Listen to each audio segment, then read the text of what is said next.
అందరూ మీ ప్రజలే దేవుళ్ళు అంటారు. మరి మా మా దరిద్రం ఏంటో ఒకసారిగా మీ పని అయిపోతే మేమే దెయ్యాలం అయిపోతాం. మేము ఇంత ఘోరంగా ఉంది మా పరిస్థితి. దయచేసి దయచేసి బాబు, జనసేన కార్యకర్తలు ఎంతమంది ఉన్నారు అంటే ఇది పార్టీ అని కాదు, అందరూ చదువుకున్న కుర్రోళ్ళే కదా, ఆయన దృష్టికి తీసుకెళ్ళండి. అయ్యా ఈ పరిస్థితిని ఒకసారి చెప్పండి. మేము వెళ్దామంటే ఆయన మాకు కనీసం తిరుగుతున్నారు మా వాళ్ళు చుట్టూ.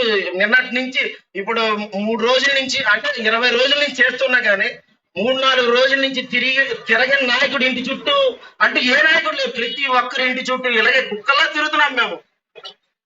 ఇలా చేయడానికేనేమో మీరు నిజంగా రూలింగ్ లోకి వచ్చారు. లాస్ట్ లో ఒక మాట అండి, ఏమంటావునేమండి, ఇప్పుడే నన్ను ఇక్కడి నుంచి పోలీసులు తీసుకెళ్ళిపోయి నేనే బాధపడను. మీరు గాని మాకు న్యాయం చెయ్యకపోతే రానున్న 20 సంవత్సరాలు 4 టర్ములు మీరు రూలింగ్ లోకి రాకుండా బాధ్యతలు తీసుకోండి.